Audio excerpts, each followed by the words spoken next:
Hi everyone, and welcome to Seek and Find Life's conversation template breakdown. So a couple of assumptions that I have if you're watching this video. Number one, that you are already a participant in the Seek and Find Life Habit program. And number two, you've already watched the participant's intro video.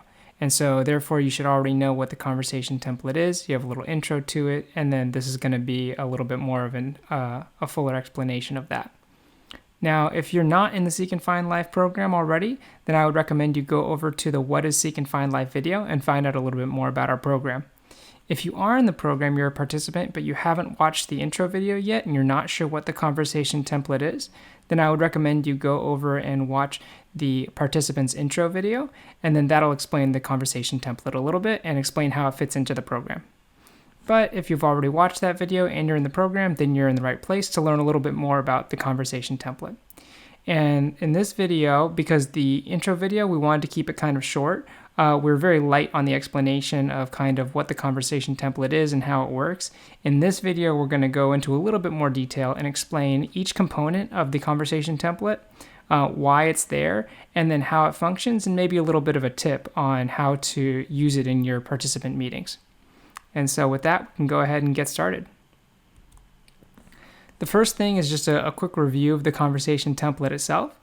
Is just 4 parts to it. Number 1 is to just share your progress from that week. And so, just something very simple, however you did. And then number 2, when I think about my progress, I feel blank because I want blank. Number 3, this week I choose to blank because I want blank.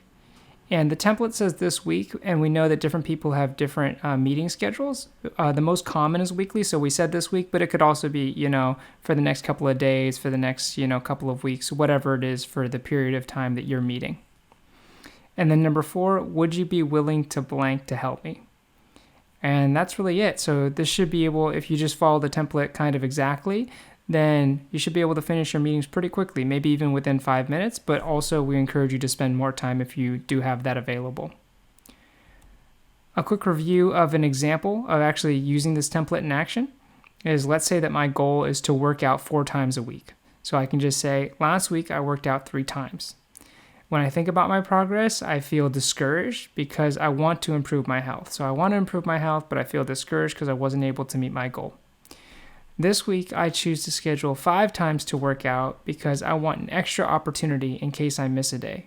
So that way, this coming week, if I miss a day, if I got busy, then I'll have an extra opportunity to make it up and maybe hit my goal of 4 times per week. Would you be willing to check in with me on Thursday to help me? So maybe my 5th time is going to be on Friday. If you check in with me on Thursday, then that'll be that extra nudge to help me. Oh, if I wasn't able to get to 4 by Thursday, then maybe tomorrow I can make it up. So this is just an example of what this template might look like in action. So next we'll go through part by part of the template, and as I mentioned earlier, explain briefly why it's there, what the function is, and then a couple of tips on maybe how to use it in your participant meetings. So the first part is to share progress and just keep it simple, basically how you did on your habit that week or that last period. And the reason for this is this is going to help us understand what happened without evaluation. And whenever we use the word evaluation here, what we're talking about is any kind of value judgment, or was that good or was it bad, or should I have done more or should I have done less? Just listening. So not evaluating, not thinking of, if it was good or if it was bad, or is it good enough or is it not good enough, this kind of thing, but just listening to it. This is just going to help us understand what happened last week. And then second, we can just listen to this without evaluation. And so sometimes this is a little easier said than done. When somebody misses their goal, then we kind of have that feeling like, oh no, I want to help you do better, right? But for this, we can just listen and say, okay, it's not good or it's not bad. They shouldn't have done more or shouldn't have done less. We can just listen and say, okay, so they, their goal was 4 and they worked out 3 times, and that's okay. And next, we'll go to the second part, which is, when I think about my progress, I feel blank because I want blank. And so why is this here, right? Sometimes we get questions like, why do we need to have this part in the template? Well, it's really important in these conversations. Probably the first and the most important thing to do is to build understanding. and build understanding not just on kind of the practical side or the logistics of doing the habit, but build understanding on what's going on inside of us, right? And so the first step to that is talking about how we're feeling and talking about why we're feeling that way. And this is going to be helpful for us to understand each other in our meetings and understand why we might be behaving in a certain way, why we might be talking in a certain way. Usually it's because we're feeling a certain way, and we're usually feeling a certain way because we wanted something, and then something happened that was either in accordance or not in accordance with that want that we had. And so when somebody's talking about how they're feeling, it's important to avoid fixing, reassuring, evaluation, and judgment. So just let them feel how they feel, whether it's good, whether it's bad, whatever it is. If someone's feeling discouraged or someone's feeling bad, then we don't necessarily need to try and quote unquote fix that feeling. In other words, try and make them feel better right away. We also don't need to assign an evaluation or judgment to how they're feeling. In other words, oh, like you're overreacting to that, or it's not that bad, don't worry about it, this kind of thing. Is we can just listen, and then when someone's presenting how they're feeling, it's good to build understanding. So if you do have a little bit more time than to just do the template kind of as it's written, we wrote it in a short way to keep it concise and to keep it short so that you can keep your meetings short and productive if that's needed. But if you do have more time, I would actually recommend spending a little bit more time here. And in that time, what you can do is dig deeper to understand more about how they're feeling and why. Ask about, what they're feeling. Were you feeling like this? Were you feeling that because of this, right? And the more we can understand what they're feeling and why, and when I say why, especially in terms of what they were wanting out of that situation, then the better we're going to be able to understand what's going on within them, and then eventually what's going on outside of them in terms of how they're thinking and how they're behaving. And so that's why this is here. And really, when we're listening to this, we can just try and understand, just listen and understand, rather than trying to change something or respond or fix something. Next, we have part 3, which is this week, I choose to blank because I want blank. And so the first and probably the most important thing is to just build understanding, is to understand what someone is feeling and why. But the next thing is to empower with choice, and especially a choice that's clearly connected to the value it provides. So you might be wondering, why is there always this extra because I want blank at the end of everything, right? That seems kind of like unnecessary. Well, the reason why we do that is because it's really easy to get disconnected from what we want, and especially in a way that turns it negative. In other words, I'm running away from something, right? Oh, I'm doing this because I don't want something bad to happen. I'm doing this because I don't want to feel bad. I'm doing this because I don't want to fail. I'm doing this because I don't want to, not live up to the standard that I have, or whatever it is. And we want to keep very closely connected to what we do want and what we're actually trying to achieve, rather than get disconnected and end up, trying to just run away from something. And so oftentimes you'll see this in our, conversations, is because I want blank, because we want to stay connected to what it is, what is the reason that we're actually doing this in the first place. And in this case, we're empowering with choice. So every time we come together, we have the opportunity to make a new decision. And so we can always be making active decisions. Okay, something happened last week, and how do I feel about that? And what do I want to do about that? And then I can make an active decision, in consideration of, now that I'm here, what do I want to do for next week? Or what do I want to do tomorrow? And that can be aligned with whatever we're wanting out of our habit or out of the situation or whatever is going on. And this can be really helpful. Actually, you'll find that after doing this for a few weeks, if you're constantly really considering what's going on and making an active decision on how to improve, how to go on, according to, what you really want out of this habit or what you really want for yourself, then this can actually really help you make powerful change. And one thing I want to mention is, if you're listening to this, it helps to avoid any kind of educating, advising, or again, any kind of valuation. So number one is we want to avoid any kind of valuation or judgment. Oh, you should do this, you shouldn't do that, this is good, this is bad, that's a bad choice, that's not going to work. These kinds of things can kind of get in the way of people making progress with their habits. Another thing is just, at least for these conversations, to avoid kind of educating or advising. Oh, no, you should do this instead. Oh, no, this will work way better, right? We just want to let the person who's pursuing the habit, the one who's trying to build the habit, be in charge of their own destiny in this case, and let them kind of make the decisions that are going to work best for them. And even if you disagree or you feel like there's a better way to do something, you can feel free to say, hey, would you be interested in hearing, another suggestion on how to handle this? And if they're open, that's great. But if they choose to pursue a certain way or they choose to work on their habit a certain way, you can just respect that and let them do it. And then finally, we come to the fourth part. And sometimes we get questions on this is like, do I have to add this part? Is this really necessary? And this part is, would you be willing to blank to help me? Right? And sometimes I think the question is, maybe people are a little bit afraid to ask for help or they don't know how to ask for help. And I would say that nothing is required in the program for sure. But we found it helpful and your partner is there to support you. And definitely, I would say a lot of us get kind of scared to ask for help, or we're not sure how to ask for help. In other words, we're not sure what the best way is for someone else to help us. But we think that this conversation is actually a really good time to consider that and actually say, well, this person is taking time out of their day to support me. They want to help me. Maybe I can really think about what is the best way that they can support me.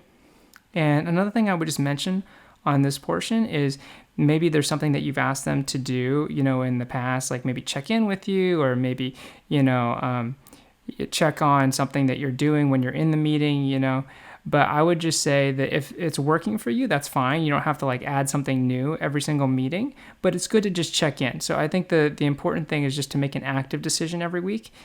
Do I want to keep doing what I've been doing? So rather than saying, oh, just do it again this week because that's what I did last week, make an active decision and say, yes, it was working last week, so I do want to continue doing this again next week. Or it wasn't working last week or it hasn't been working, so I want to make a change and I want to do something different. But either way, just to make an active consideration rather than kind of something that's like, oh, I'm just doing it because that's what we did before. And now I want to, continue to do it out of routine rather than out of making an active decision that this is still benefiting me and this is still aligned with what I want. The second thing is it's really helpful to keep this on your own terms. So sometimes, we might say, oh, let me help you with this, right?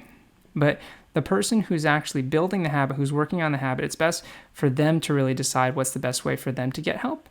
And for you, if you're building the habit, it's best if it's on your own terms. So for example, if somebody says, oh, let me check in with you every Thursday or whatever it is, then you might feel like, whoa, that's going to put pressure on me. But if you're asking for it, then you'll receive it differently. So if you say, hey, I'd really appreciate it if you check in with me on Thursday, then when you receive that, you're not going to feel like it's putting pressure on you. You're going to feel like someone's fulfilling what you asked for, which is going to be received very differently. And so we really feel it's important for you to decide how it's best for other people to help you. And then finally, when you're listening, you can feel free to offer suggestions, but we feel it's important that you just respect that it's the other person's decision on how best to build their own habit. So whatever they decide, feel free to say, hey, would it be helpful if I did this, right?